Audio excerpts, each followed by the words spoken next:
Nous devons sans cesse revendiquer par la foi le ministère de souverain sacrificateur de notre Seigneur Jésus-Christ, qui vit éternellement, plaide pour nous et nous délivre de nos fautes. Nous devons reconnaître que sans lui, nous ne pouvons rien faire. Nous devons dépendre de son ministère d'intercession jusqu'à ce que nous ayons atteint sa perfection. C'est dans ce but qu'il a donné tout ce qu'il avait et qu'il nous a rachetés par son sang précieux. Dans 1 Pierre 1,16, il dit « Vous serez saints car je suis saint ». Ainsi, pour être amenés à sa perfection, nous avons besoin de son ministère d'intercession. Dans la dispensation de l'Ancien Testament, par le moyen des prêtres, des milliers de sacrifices ont été offerts. Mais personne, par son service ou son ministère, n'a pu accéder à la perfection. Car la loi n'a rien amené à la perfection. Hébreux 7, 19. Ces sacrifices n'étaient qu'une ombre du sacrifice parfait du Seigneur Jésus, lesquels célèbrent un culte image et ombre des choses célestes selon que Moïse en fut divinement averti lorsqu'il allait construire le tabernacle. Et soin lui fut-il dit de faire tout d'après le modèle qui t'a été montré sur la montagne. Melchisédek, en tant que prêtre du Dieu Très-Haut, est apparu à Abraham, et il lui a apporté une nourriture céleste qui l'a fortifié à l'heure de la tentation. Mais il n'a pas pu l'aider à parvenir à la perfection.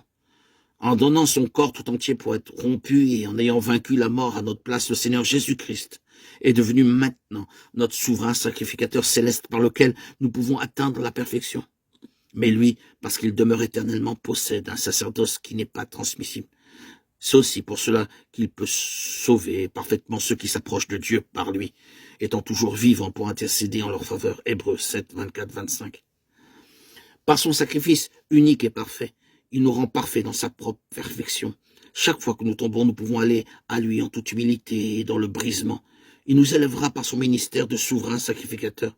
Cela ne veut pas dire que nous devons continuer à pécher, mais nous devons reconnaître nos limitations humaines. Et nous avons besoin de dépendre de son ministère.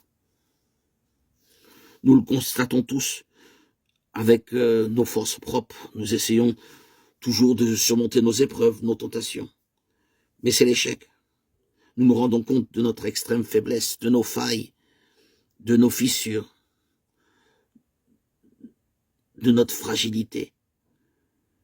Frères et sœurs en Christ, pour triompher, être capable d'obtenir la victoire, de surmonter toutes nos épreuves, toutes nos tentations, il faut que nous nous approprions le ministère d'intercession du Seigneur Jésus-Christ en notre faveur.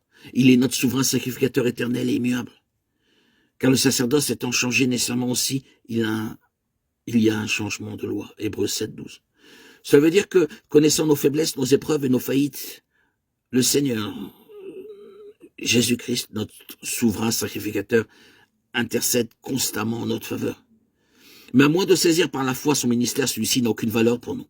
Par exemple, par le seul fait de dire que le Seigneur Jésus-Christ est mort sur la croix, nous ne recevons pas le salut.